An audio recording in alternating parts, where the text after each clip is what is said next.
Have you ever been reading the Bible and just felt like there are plot holes? Like huge characters, say Satan, for instance, just kind of show up without a clear origin story. Or Jesus says things that seem totally impossible for a man born in Bethlehem. It can be really confusing. Well, today, we're going to dive into some of those exact criticisms and see how the pieces of this ancient puzzle might actually fit together. Okay, so here's our game plan. First, we're going to tackle Satan's supposed missing backstory. Then we'll get into the question of when angels were even created. From there, we'll dive into the really deep water, the whole God and evil dilemma. And finally, we'll unpack the paradox of Jesus himself. And you'll see how it all clicks into place when you realize we might be reading a different kind of book than we think. All right, first up, this is probably one of the biggest and most common objections you hear. The idea that the classic story of Satan's rebellion, being cast out of heaven, is more of a popular myth than something you can actually find in the scriptures. So is it really in there or not? Let's find out. So the specific claim goes something like this. You can't just flip open to a chapter called The Origin of Satan and get a nice, tidy, step-by-step account. The argument is that because the story isn't all laid out in one convenient spot, it must be an invention, or at best, it's just symbolic, not something that literally happened. But see, that whole way of thinking runs into a logical problem. It's called the fallacy of silence. It's basically the flawed assumption that if a text doesn't mention something, it must not be true. That's like saying your friend doesn't have a mom just because they didn't mention her in the last conversation you had. Absence of a mention isn't proof of absence, especially in ancient texts that just don't work like modern encyclopedias. And that's really the whole key right there. The Bible's main storyline isn't a biography of Satan. Its focus, from page 1 all the way to the end, is the story of humanity and redemption. The details about Satan's fall are absolutely in there, but they're woven into that much bigger story. They serve the main plot, they don't get their own spin-off series. So, where are these pieces? Well, we can start in the Old Testament. In prophetic books like Isaiah, you'll see the prophet addressing a human king, in this case the king of Babylon, but at the same time he's speaking to the spiritual power behind that king. And the motivation described here, this desire to take God's throne, that goes way beyond any earthly ambition. This gives us the why of the fall. It was all about pride. And boom, here's the other half of the story. If the Old Testament gave us the symbolic why, the New Testament gives us the explicit how. Revelation just lays it out there. There was a war in heaven, and it ends with the devil being thrown out. So when you put these different pieces together from across the entire Bible, a really clear picture of pride, rebellion, and consequence starts to form. Okay, so the story of the fall involves angels, but that raises another pretty good question.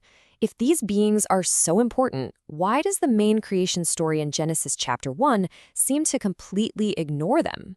The objection is pretty simple. You read Genesis 1, and it talks about the creation of light, the earth, the sky, animals, and people, but not a single word about angels or any other spiritual beings.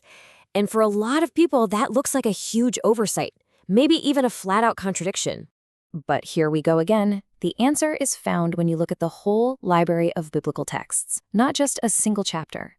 In the book of Job, one of the oldest books in the Bible, God is questioning Job about how the world was made, and he casually mentions that when he laid the foundations of the earth, the sons of God, which is a term for angels, were already there singing and celebrating. This tells us they were created before the physical world described in Genesis. The New Testament makes this even more crystal clear. The book of Colossians says that God created everything, both the visible world that Genesis focuses on and the invisible, spiritual world of angels and other powers. So the Genesis account isn't an exhaustive list of every single thing God ever created. It's the specific story of our physical universe being set up for us. The existence of these created invisible beings, well, it leads us to a much deeper, more philosophical problem.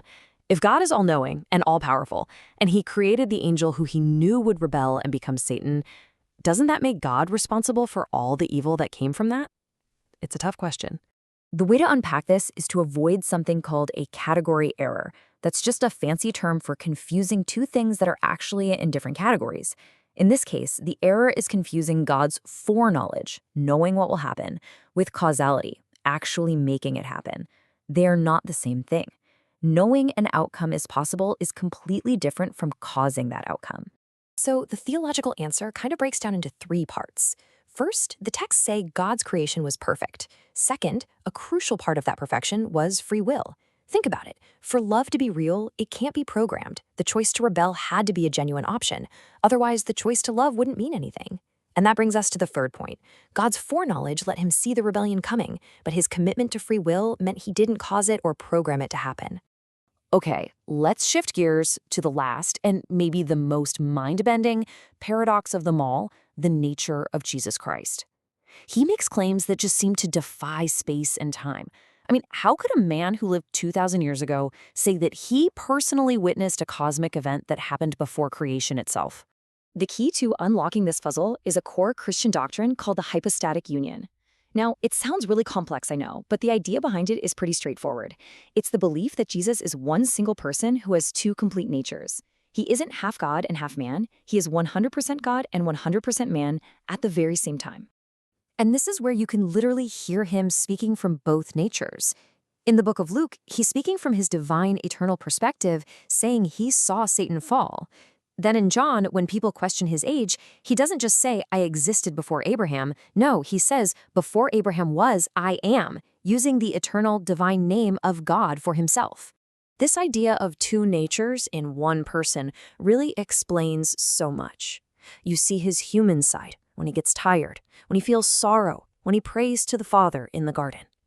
But you see his divine side in his claims to have existed before time, in his memory of Satan's fall, and in his identity as the eternal Word who was with God from the very beginning. So, let's bring all of this together.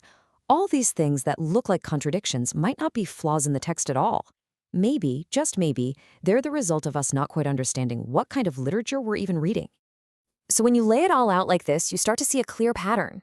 Every single objection, from the missing origin story to Jesus's impossible memory, it gets resolved when we connect the dots. When we link the prophetic clues to the direct historical statements scattered across dozens of different books written over thousands of years.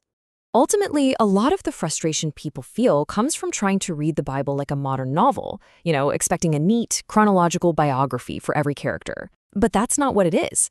It's a library of ancient Middle Eastern texts that prioritize theological truths, and they weave those truths together in ways that our modern minds just aren't used to.